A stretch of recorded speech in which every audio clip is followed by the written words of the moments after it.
HMPV के बढ़ते मामलों ने सभी की नींदें उड़ा रखी हैं। भारत में सोमवार को एक ही दिन में 5 मामले दर्ज किए गए, जिससे लोगों के बीच हड़कंप समझ गया। अभी तक जितने मामले सामने आए हैं उसमें ज्यादातर बच्चे ही शामिल हैं। चीन में भी बच्चों के बीच ये वायरस ज्यादा फैल रहा है। इससे लोगों की चिंता और बढ़ गई है। देश में तेजी से फैलते इस संक्रमण से अपने बच्चों को बचाकर रखना सबसे बड़ी चुनौती है, इसलिए अपने छोटे बच्चों का खास ख्याल रखें। एक्सपर्ट्स ने बताया है कि बच्चों को इस वायरस से बचाने के लिए कुछ खास बातों का ध्यान रखना जरूरी है। सबसे पहले तो बच्चों को भीड़ वाली जगहों पर ले जाने से बचें। ज्यादा छोटे बच्चों के साथ खेलें या उन्हें छूने से पहले हाथ अच्छे से धोएं। बच्चों के हाथ 20 सेकंड तक अच्छे से धुलवाएं। स्कूल जाने वाले बच्चों को मास्क लगाने को कहें। बच्चों को बीमार लोगों से दूर रखें। खांसते या छींकते समय उन्हें अपना मुंह और नाक ढकने के लिए कहें। दरवाजे के हैंडल, खिलौने और टेबल जैसी सतहों को रेगुलर साफ करें। आपका बच्चा बीमार है तो उसे स्कूल ना भेजें, घर पर ही रखें।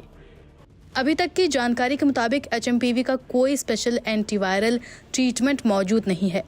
केवल लक्षणों को मैनेज करके इससे बचा जा सकता है। इसलिए बच्चों को ज्यादा से ज्यादा हाइड्रेटेड रखें।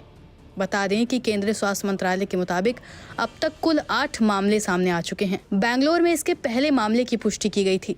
इसके बाद कर्नाटक, महाराष्ट्र, गुजरात, पश्चिम बंगाल और तमिलनाडु से कुल अब तक 8 मामले सामने आ चुके हैं। इसमें कर्नाटक, महाराष्ट्र में 2-2, गुजरात में 1, पश्चिम बंगाल में 1 और तमिलनाडु में 2 मामले सामने आए हैं। एक्सपर्ट्स बता रहे हैं कि जिस तरह कोरोना वायरस सीधे फेफड़ों पर अटैक करता था, ठीक वैसे ही इस वायरस में भी फेफड़ों में खतरनाक संक्रमण हो रहा है। कोरोना की तरह एचएमपीवी वायरस के लक्षण भी संक्रमित होने में 3 से 5 दिनों के बाद दिखते थे। इस वायरस से लड़ने के लिए सरकार ने भी तैयारी अपनी शुरू कर दी है।